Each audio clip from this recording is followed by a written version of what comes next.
नमस्कार, मी दीपाली. आपल्या सर्वांचे आपल्या या अस्सल मराठी कॉर्नर चॅनल मध्ये मनापासून स्वागत आहे. तर आज आपण आपल्या चॅनल वरती पाहणार आहोत पुंडलिक आणि विठ्ठल माऊली यांची कथा. ऐकली का कधी? तर चला आता मी तुम्हाला सांगते. विठ्ठलाची सर्वात आवडती कथा पुंडलिकाशी संबंधित आहे.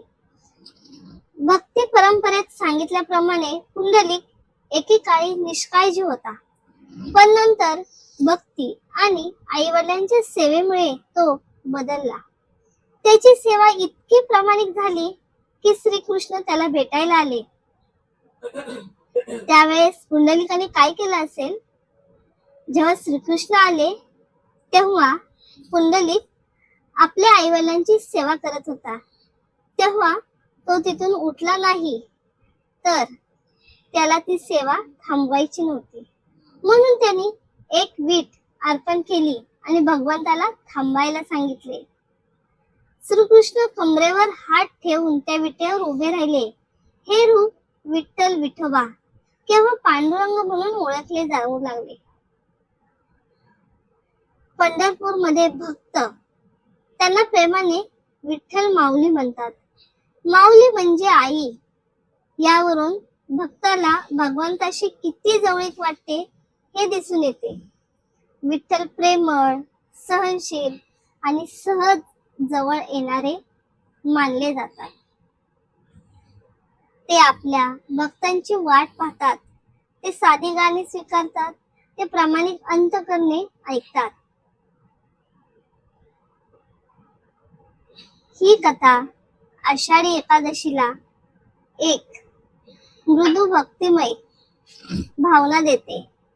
ती आपल्याला आठवण करून देते की आई वडिलांची सेवा करणे, लोकांना मदत करणे आणि भगवंताच्या नामाचा जप करणे हे जर प्रामाणिकपणे केले तर तीच उपासना ठरू शकते. संत तुकाराम, संत ज्ञानेश्वर आणि इतर थोर संत. संत तुकाराम हे वारकरी परंपरेतील सर्वात प्रिय संतांपैकी एक आहेत. त्यांचे अभंग थेट विठ्ठलाशी संवाद साधतात. त्याचे शब्द साधे, मार्मिक आणि भावपूर्ण आहेत. आजही अनेक भक्त आषाढी एकादशीच्या वारीत तुकाराम महाराजांचे अभंग गातात. वारी म्हटलं की वारीमध्ये विठ्ठल नामाचा जप, अभंग हे आलंच. संत ज्ञानेश्वर, ज्यांना ज्ञानेश्वर माऊली असेही म्हटले जाते, यांनी लोकांना समजेल अशा भाषेत गहन आध्यात्मिक ज्ञान दिले. त्यांच्या ज्ञानेश्वरीने भगवतीचा अर्थ सर्वसामान्यांच्या आवाक्यात आणला. आळंदी आणि वारी यांच्याशी असलेले त्यांचा संबंध पंढरपूर परंपरेचा केंद्रबिंदू आहे. संत नामदेव हे विठ्ठलाचे आणखी एक महान भक्त आहेत. त्यांची भक्ती वैयक्तिक प्रेमाने परिपूर्ण होती. ते विठ्ठलाला आपल्या जवळचा, सोबती, दैनंदिन जीवनात उपस्थित असणारी व्यक्ती मानत असत. संत चोखामेला हे सामाजिक दुःखातही जपलेल्या त्यांच्या शुद्ध भक्तीसाठी स्मरणात राहतात. त्यांचे जीवन शिकवते की विठ्ठल प्रत्येक खऱ्या भक्तांचा असतो. खऱ्या भक्तीपुढे पद आणि बाह्य ओळख क्षुद्र ठरतात. या संतांनी मिळून विठ्ठल भक्ती सर्वसामान्यांच्या जवळ आणली. त्यांनी गाणी आणि रोजच्या वापरातील भाषेचा वापर केला.